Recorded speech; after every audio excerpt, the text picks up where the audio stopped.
السلام علیکم ورحمۃ اللہ وبرکاتہ۔ ہم نماز پڑھتے ہیں، نماز ایک بہت بڑی عبادت ہے، ایمان کے بعد اس کا مقام ہے، اور نماز میں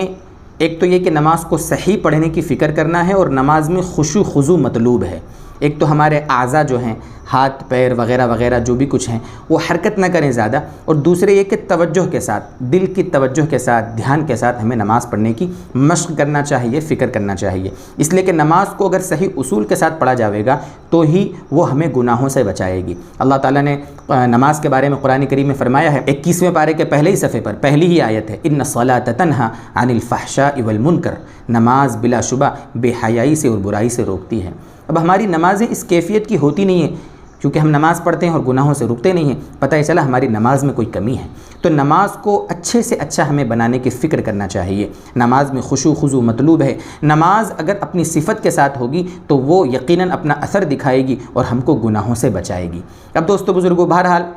جو بھی چیزیں ہماری نماز میں خلل ڈالیں، ہمارے نماز کی خشوع اور خضوع کے خلاف ہوں، تو دوستو بزرگو وہ چیزیں نماز میں مکروہ ہوتی ہیں۔ اسی سلسلے میں ایک چیز یہ ہوتی ہے کہ نماز کے دوران گھڑی دیکھنا۔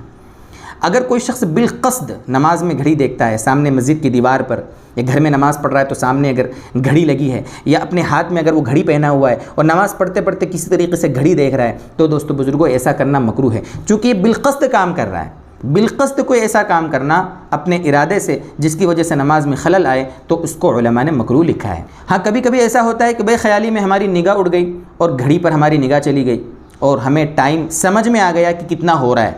کبھی کبھی ہاتھ میں گھڑی ہے، نماز پڑھتے پڑھتے بے خیالی میں ہماری نگاہ اپنے ہاتھ کی گھڑی پر چلی گئی اور ہمیں ٹائم سمجھ میں بھی آ گیا، لیکن ہم نے بالقصد یہ کام نہیں کیا، تو علماء نے لکھا یہ مکروہ نہیں ہے۔ تو پتہ چلا نماز میں گھڑی کا نظر آ جانا، یا گھڑی کے سوا مان لو سامنے دیوار پر کچھ لکھا ہوا تھا، کیلنڈر ٹنگا ہوا تھا، یا کوئی کتاب ہمارے سامنے رکھی تھی، اس کا نام ہم نے نماز میں پڑھا، پڑھے سے مراد زبان سے پڑھا نہیں بلکہ دل میں پڑھا، اس کو دل میں خیال آیا اس نام کا اور ہمیں سمجھ میں آ گئی کہ یہ کتاب کس کی لکھی ہوئی ہے، کتاب کس موضوع پر ہے، یا کچھ لکھا ہوا تھا ہم نے پڑھا اور وہ ہم کو سمجھ میں آ گیا،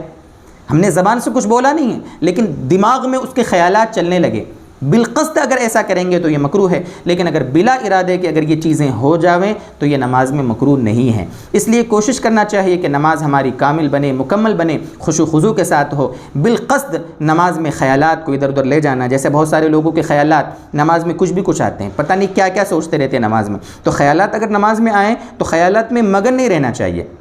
لیکن خیالات نماز میں بہت آتے ہیں یہ سوچ کر نماز چھوڑ دی جاوے، یہ بہت بڑی ہماری گمراہی کی بات ہے۔ ہاں خیالات میں مگن نہیں رہنا چاہیے، خیالات میں اپنے آپ کو لے جانا نہیں چاہیے۔ ہاں خیالات اگر آتے ہیں، دماغ ادھر ادھر چلا جاتا ہے تو اس کو واپس نماز میں لانے کی فکر کرنا یہ ہماری ذمہ داری ہے تاکہ ہماری نماز صحیح ادا ہو۔ اللہ تبارک و تعالی ہمیں مکمل اہتمام کے ساتھ، فکر کے ساتھ ساری نمازوں کو ادا کرنے والا بنائے۔ وآخر دعوانا ان الحمد للہ رب العالمین۔